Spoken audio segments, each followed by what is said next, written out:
for any obibiara washemi aha Ghanatube so memamo akwaba matena saying any na just nsem no bebre egu a etwem for intem no mean same no mepese ubedi mechi na yawabotie nsem bia ekoso ewo Ghana na yaba. Indeed, over there, the Special Operations Team of the Inspector General of Police has allegedly shot and killed one person in a swoop at Polofong Forest, a suburb of Tamale.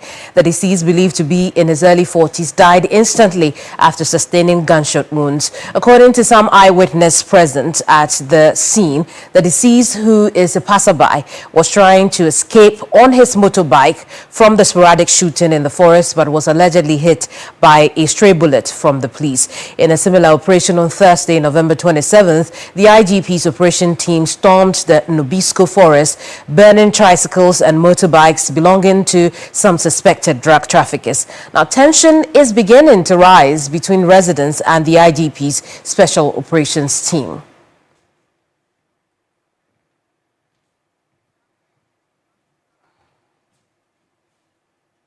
Let's connect with our regional correspondent, Christopher Mwako. Chris, this must be a very scary development for the people in the area. What have we learnt about this victim so far?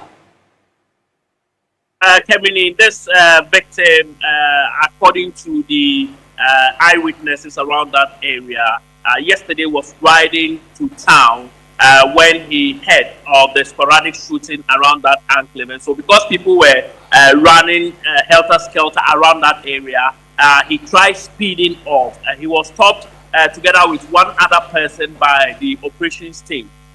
In the course of the conversation with the police officer, he tried to speed off from the scene and unfortunately was hit by a bullet and he died instantly. Right now, as we speak, his body is deposited at the morgue as investigation into the matter continues by the police. But what we do know is that this is a young man from one of the suburbs in Tamale, and as indicated, the area where he comes from, the youth in the area are agitating and calling on authorities in the greater Tamale metropolis to ensure that justice is gotten for the deceased person. Well, indeed, Christopher, so two things is beginning to brew in the greater Tamale metropolis because very well are divided. While others believe that the operation must continue, a greater percentage of them are saying that the operations team are overstepping their boundaries once a life has been lost. Have authorities been able to say why there was sporadic shootings to start with?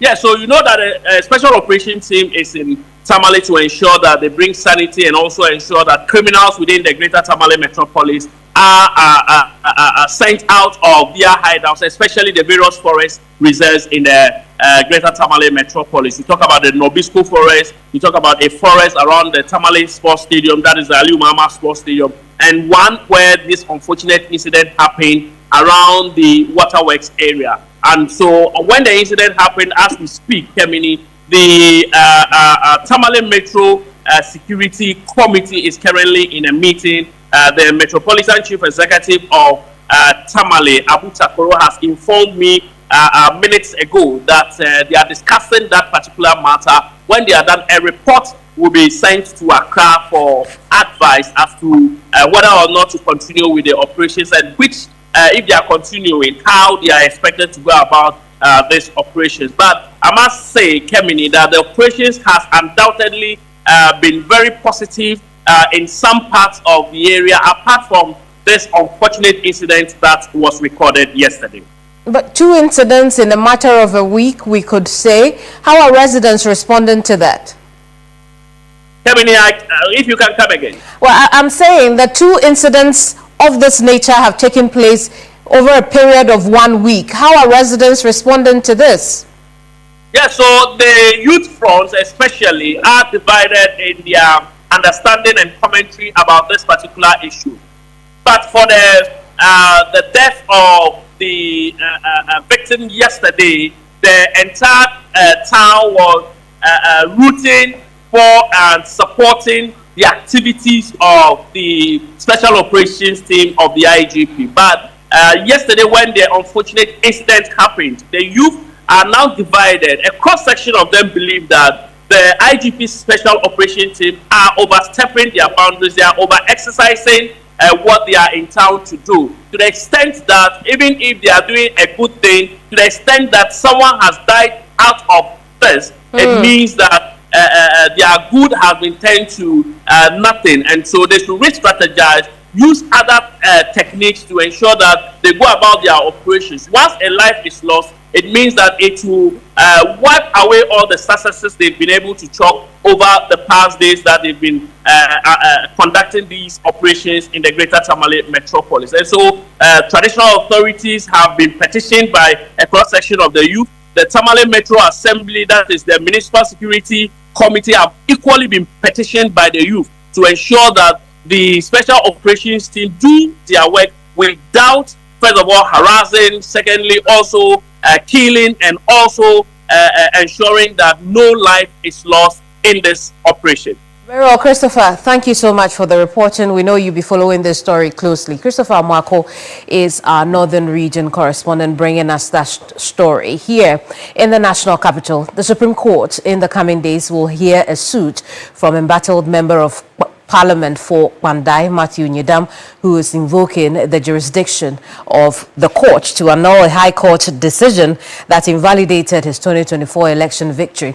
The High Court Judge Manuel Batplange, who ordered the rerun of the Kpandai parliamentary election, has explained in his reasoning that the scale and nature of the irregularities uncovered in the pink sheets made it impossible to isolate the problem to just the contested stations.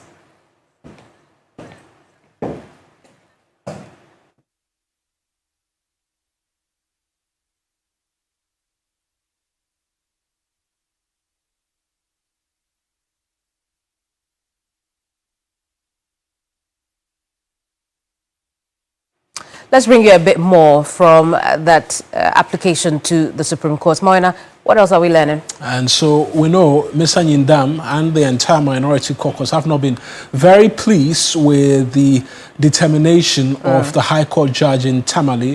They served notice they were going to challenge that ruling. There was one that was been put before the High Court. Now they've, the Court of Appeal.